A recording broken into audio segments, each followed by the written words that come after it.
lo que somos, tristeza. Es posible que eso termine. Yo puedo decir que es posible, porque terminó conmigo. Es decir, terminó en mí, mejor dicho. Casi termina conmigo, pero no terminó conmigo.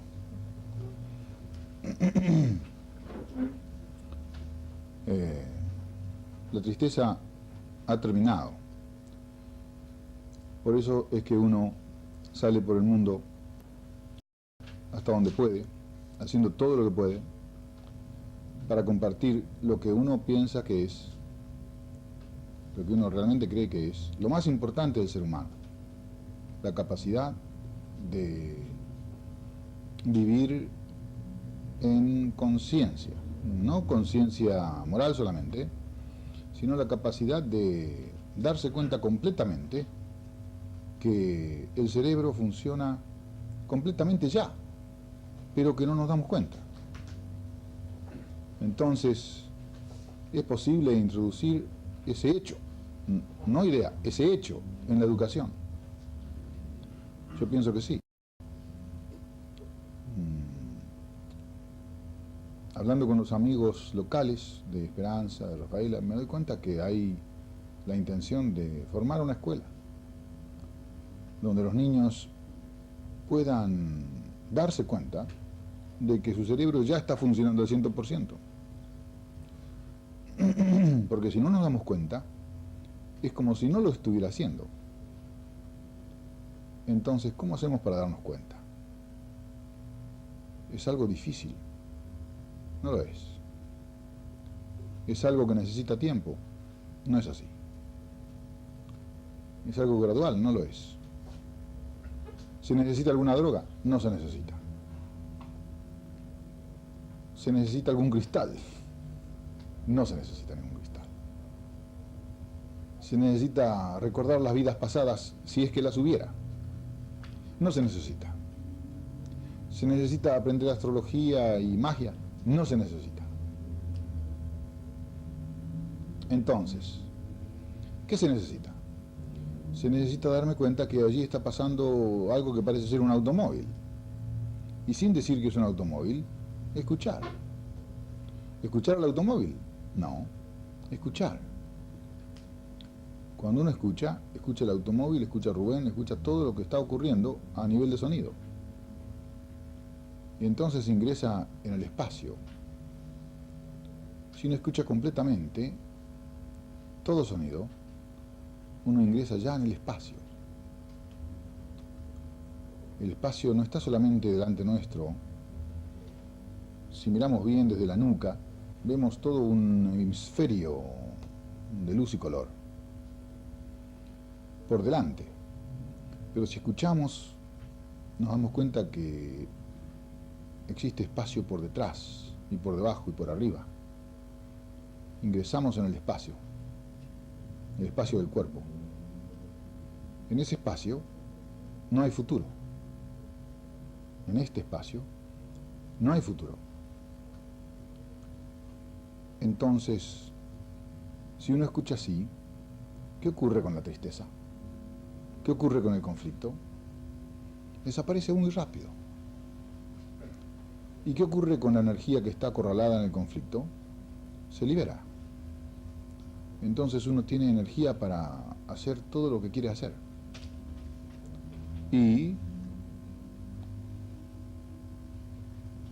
parece que también uno comenzara a relacionarse de una manera nueva, de una manera fresca, con cada persona.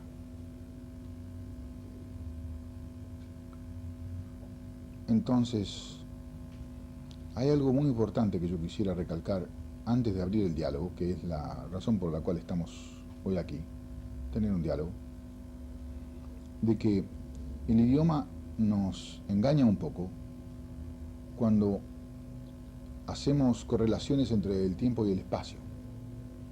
Si nosotros decimos a qué distancia está Rosario, decimos 3 horas si vamos en automóvil, pero si vamos en helicóptero son 20 minutos. Pero de ninguna de las dos maneras estamos respondiendo a la pregunta ¿a qué distancia está Rosario? y entonces hay que hablar de kilómetros. Pero en el lenguaje existe una aparente correlación entre el tiempo y el espacio, que en realidad no existe en la conciencia. Cuando nos damos cuenta de que el cerebro ya está funcionando al 100%, ingresamos en el espacio, el futuro no existe en el espacio. O sea que en la conciencia existe solamente el espacio. Y en el lenguaje se correlaciona el tiempo y el espacio, pero insisto, no en la conciencia.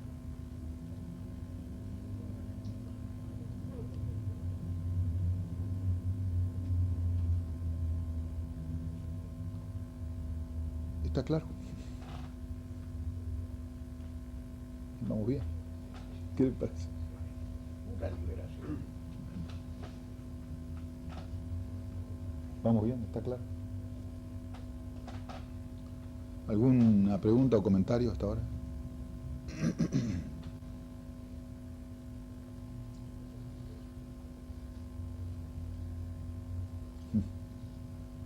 Alguien que pregunte para que nos sirva a todos. Claro, una pregunta honesta. Que nos sirva a todos. Claro. ¿Está realmente claro esto? Esta es la base de la existencia humana.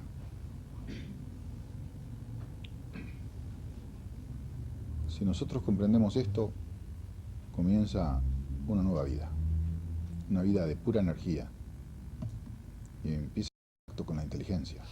Insertarse en el espacio. Ingresar. Ingresar. Insertarse significaría, me da la impresión de que es como si todavía uno estuviera separado del espacio. Pero si uno ingresa al espacio, uno es parte del espacio. Entonces, el tiempo existe en ese espacio, existe futuro en el espacio. Entonces, nuestra angustia por el futuro, nuestro miedo a la soledad, nuestro miedo a caer enfermos y a morir, están todos en el futuro.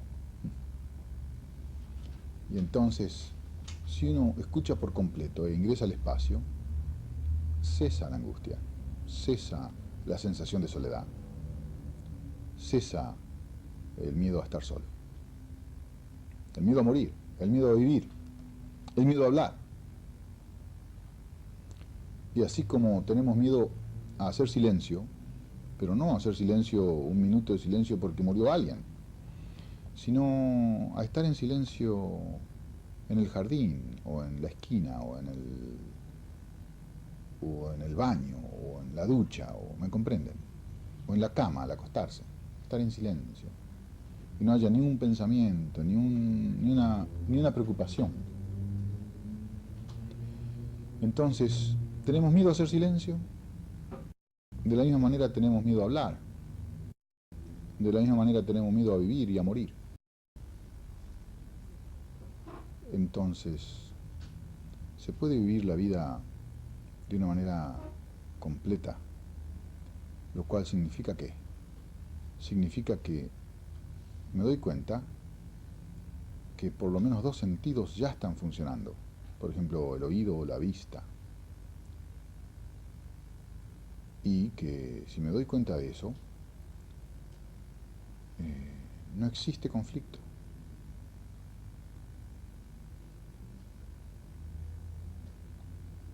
Y entonces puedo comprender mejor la paradoja. La paradoja es el último reducto del pensamiento humano. Ustedes saben que en física moderna la paradoja es lo que rige el pensamiento en física, la paradoja cuántica. Y la paradoja ha sido la esencia de la epistemología por tiempo. Y la paradoja está en la base de la religión. Por ejemplo, en el cristianismo, la vida comienza después de la muerte. Entonces, ¿cómo? ¿Cómo puede uno resolver esas contradicciones científicas, religiosas? ¿Cómo puede uno resolver la paradoja? no en el ámbito de la paradoja. Uno tiene que ingresar al espacio, tiene que empezar a vivir en lo que hemos denominado percepción unitaria, darse cuenta por lo menos de dos sentidos, y entonces ver qué puede querer decir que la vida verdadera comienza después de la muerte, porque si uno observa por completo, el observador se disuelve en la observación. El observador se disuelve en la observación, es como una muerte. Y sin embargo uno está viviendo verdaderamente, completamente. Pura observación, pura percepción, pura inteligencia. ¿Y es posible vivir así hasta la muerte? No sería una pregunta del todo correcta, porque uno está viviendo en la muerte. Si está haciendo las cosas bien. ¿Qué cosa? Escuchar, ver, al mismo tiempo ya. Aquí traje mi último artículo, para leérselos.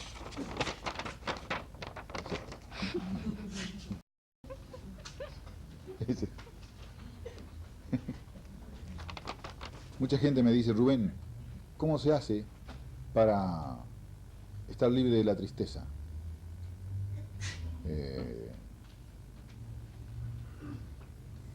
Ya. No, pero eso es algo gradual. Uno aprende a percibir y poco a poco, poco a poco no. Es ya. Si es poco a poco, no ocurre. Y como nos han dicho tanto, desgraciadamente tanto, de que la transformación ocurre de una manera gradual, posiblemente por eso no lo tomamos en serio. Y yo creo que no es gradual. Un día estaba caminando por una calle muy bella de la ciudad donde vivo. Yo vivo en la ciudad del centro, en el Valle de la Muerte, en California, en el desierto. Una ciudad muy pequeña. Y estaba haciendo mi caminata nocturna. Era el día 21 de junio de 1986.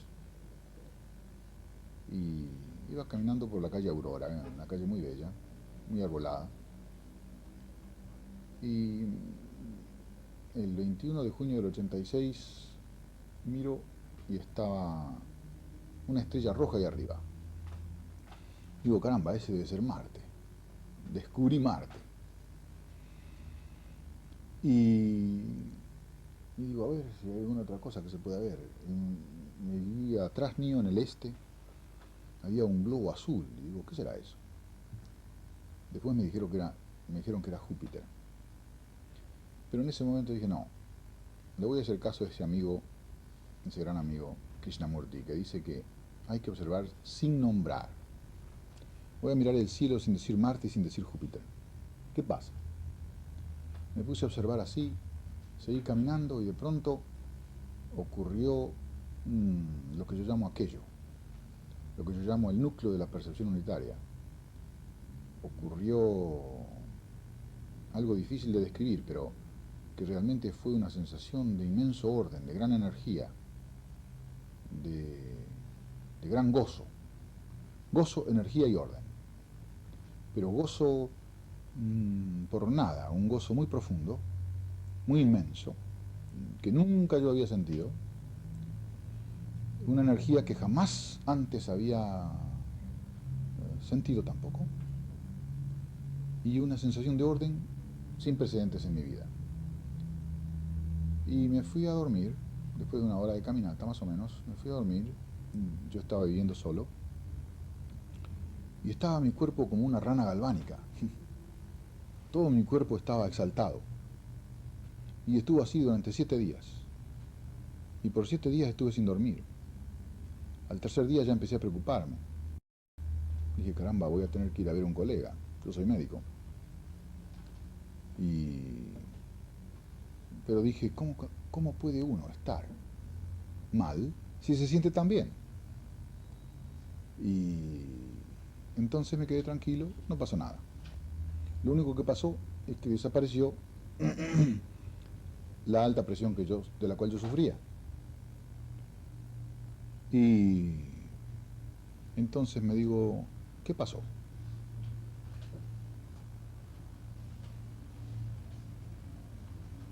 Yo, ¿qué pasó? Tampoco pude comer por 3 días, nada más que agua. Y yo decía, ¿qué pasó? Y entonces trataba de compartir con los amigos esto. Muchos no tenían mucho interés en escuchar esto. A mí me parecía tan importante. Me sigue pareciendo muy importante, porque cambió mi vida por completo, hasta hoy. Y digo, ¿qué fue eso? ¿Será que desde el día que yo conocí a Krishnamurti empecé a intentar observar por completo, a percibir por completo? Yo conocí a Krishnamurti en el 75, en marzo del 75. Y después de decirle que mi nombre no era Rubén, sino Rabia, comenzó una amistad que duró 11 años. Y me tomé en serio la proposición que él me hacía, que me parecía tan estúpida, de prestar atención por completo. Y quizá, creo yo, hay una relación causa-efecto, o por lo menos una relación de contingencia, entre prestar atención por completo y aquello que ocurrió en mi vida el 21 de junio del 86. A mí me parece que tenemos una energía neurofisiológica inagotable y que lamentablemente está acorralada en el conflicto, pero que puede liberarse por completo. Y al liberarse por completo, bueno, por supuesto, cambia la vida por completo.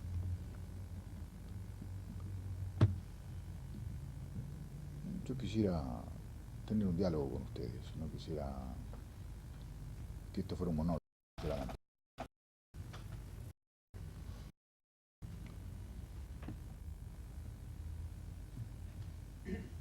Haroldo, una pregunta que voy a tratar de ponérsela de alguna manera, tendría distintas formulaciones. ¿El discurso suyo sería el mismo para cualquier persona de cualquier capa social? Rotundamente, sí, claro, claro. Darse cuenta significa eso, darse cuenta. Ahora bien, la única persona que estaría excluida es la persona que no puede darse cuenta. Una persona que sufre de retardo mental, o una persona que sufre de esquizofrenia, o una persona que se ha destruido a sí misma con el alcohol o la droga, o una persona que está en coma por un golpe, aunque sea transitorio. Pero si ustedes hacen los cálculos, yo creo que estaría bien, o por lo menos aproximado, decir que aquellos que no pueden darse cuenta deben ser más o menos el 5% de la población, en cualquier momento. No son más del 5%. Quiere decir que el 95% de la gente puede darse cuenta completamente. Puede vivir conciencia total, conciencia transformada. Lo cual significa que termina la persecución de la ganancia, termina la persecución de el prestigio, termina la persecución del poder. Entonces, uno ingresa potencialmente al ámbito de la amistad. Yo creo que la amistad no es posible mientras continúen siendo nuestros valores el provecho, el prestigio y el poder. Entonces es necesario rescatar la amistad, porque si no ya estamos perdidos. David Bohm está diciendo que la humanidad tiene 80 años de vida. La humanidad como unidad tiene 80 años de vida, simplemente por la existencia del tetrafluorocarbono. Con lo que hay de esa sustancia en la atmósfera ya es suficiente para destruir a la humanidad en 80 años. Y no hay ningún signo para creer de que va a disminuir. Y hay muchos signos para creer de que va a aumentar. Como por ejemplo, continúa la compra-venta de armas. ¿Ustedes se imaginan la cantidad de calor que se necesita para fundir balas de plomo? Para fundir aviones de combate, F-22, F-16, F-19. La cantidad de calor que se necesita para fundir un automóvil. No digamos los 15.000 automóviles que entraron a la Ciudad de México el día que yo estuve allí, hace pocos días. Una ciudad que ya no alberga más automóviles y siguen entrando. Entonces, no dan abasto. Tienen que suspender el tráfico de automóviles de acuerdo a la patente, de acuerdo a etc. Entonces, toda esta actividad insensata tiene que finalizar. Pero no va a finalizar si no existe una transformación radical de la conciencia de cada uno de nosotros. Y si no finaliza, finalizamos los seres humanos. O sea que los que tenemos hijos podemos decir que nuestros hijos no van a conocer a sus nietos. Y la cosa, esto no es una fábula, esto es una aproximación muy suave a la realidad. ¿Cómo puede ser que continúe la compra-venta de armas mientras se habla de desarme, la compra-venta de drogas, la compra-venta de mujeres? En México se ha puesto de moda la compra-venta de niños para sacarle los órganos. Es decir, pocas veces el ser humano ha tenido tanta tecnología para ayudarse y pocas veces el ser humano ha trabajado tanto y pocas veces los beneficios del trabajo han llegado a tan poca gente. Entonces, ¿es necesario un cambio radical de la conciencia del ser humano? Y cuando nos damos cuenta, como se ha dado cuenta quien habla, de que esa transformación de la conciencia puede ser inmediatamente ya, ¿no es un crimen despreciar la proposición?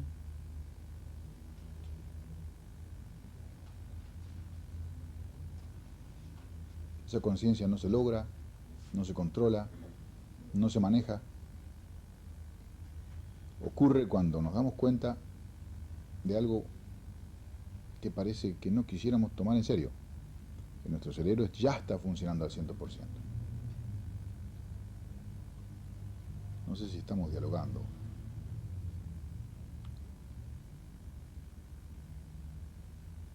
Vamos bien.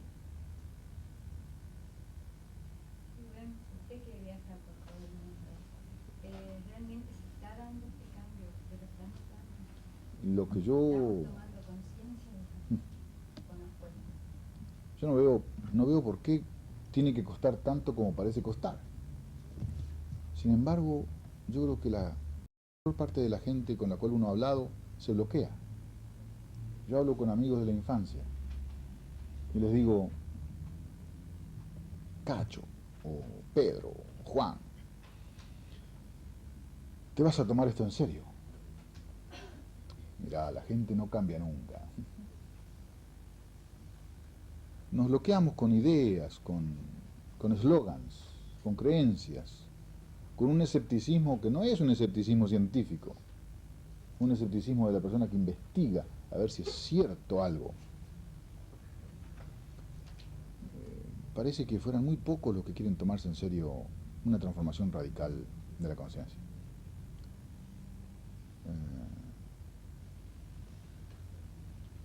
Cuando decimos que la civilización industrial está en colapso global, no solamente el socialismo, también el capitalismo, dicen, pero vos sos muy pesimista. Y yo digo, ver la realidad no es pesimismo, es una fuente muy importante de energía. Si vemos que la economía y la política como la conocemos no va más, no quiere decir que ese sea, sino que simplemente hace falta un nuevo comienzo. Entonces, no estamos hablando de un pesimismo, estamos diciendo, es importante, es urgente una transformación de la conciencia humana. Y no solamente urgente, sino posible. Es posible que ya cambie nuestra conciencia, escuchando. No se necesita técnica, ni droga, ni cristal, ni ningún extraterrestre que nos ayude. No se necesita ninguna técnica de control, ninguna técnica de manejar, ni de lograr. Está ocurriendo ya y no nos damos cuenta. Podemos tomar en serio esta proposición y si vemos que no podemos aceptarla o comprenderla, ¿por qué no abrimos un diálogo? Y vemos cuáles son las dificultades para comprender una cosa tan simple y tan verdadera. Yo les propongo que lo hagamos ya mismo, que veamos si es cierto esto. Yo pienso que habría que ver un poco, conocernos, intentar. ¿Por qué esa diferencia entre el observador y el observado? ¿Qué es lo que nos impide conocer? Yo lo observo a usted, lo veo externamente, escucho sus palabras, su discurso, pero no lo conozco. Lo mismo la mesa, lo mismo todo, ¿cierto? Exacto. Inversamente puede suceder lo mismo con usted, inversamente. ¿Se da cuenta? O sea, nos tratamos como objetos, nos tapianamos en el conocimiento. ¿Por qué ocurre eso? Y cuando usted habló, si podemos estar en silencio, ¿por qué hay una charla continua de la mente que nos bloquea el escuchar, por ejemplo? Hablando con David Bohm sobre todo esto,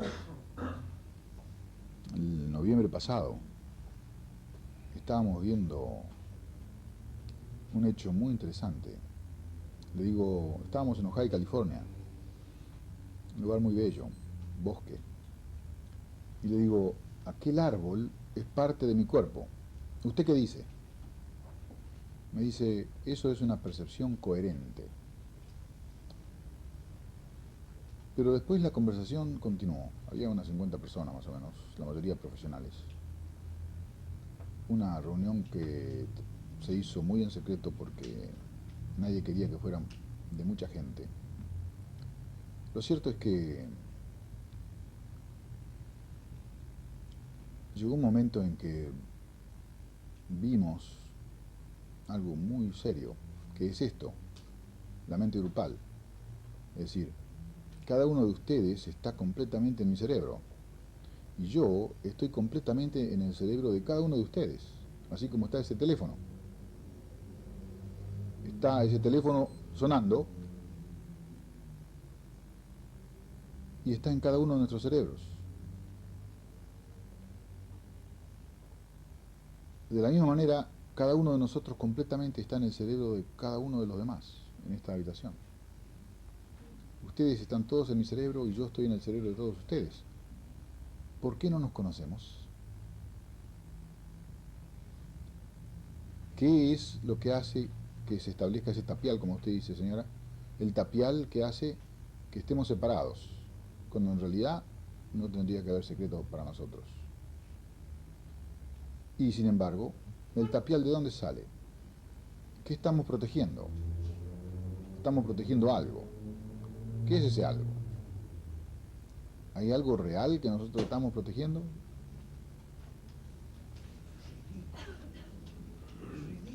Es ridículo.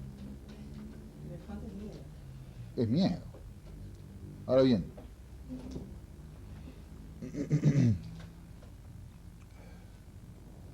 ¿qué es eso que queremos proteger? ¿Qué es lo que tenemos miedo que se vea? O sea, la individualidad. Pero te das cuenta que individualidad, por definición, quiere decir que no está dividido. Pero si estoy protegiendo algo que yo no quiero que se vea, ya no está, ya está dividido. Entonces, no estamos protegiendo la individualidad. Estamos protegiéndola. Porque si somos individuos, no estamos divididos unos de otros. Indivisos, individuos.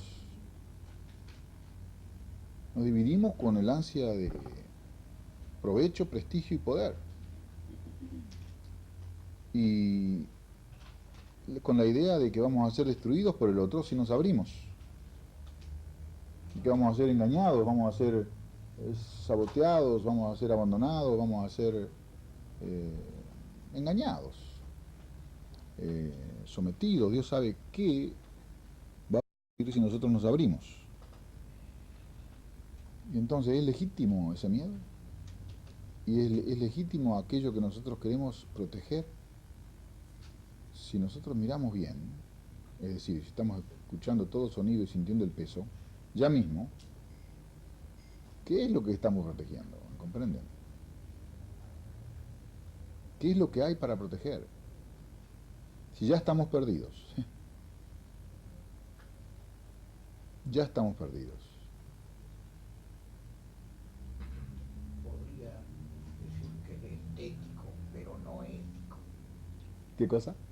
Eso de no querer hablar es una posición que cada individuo toma por ese temor, por esa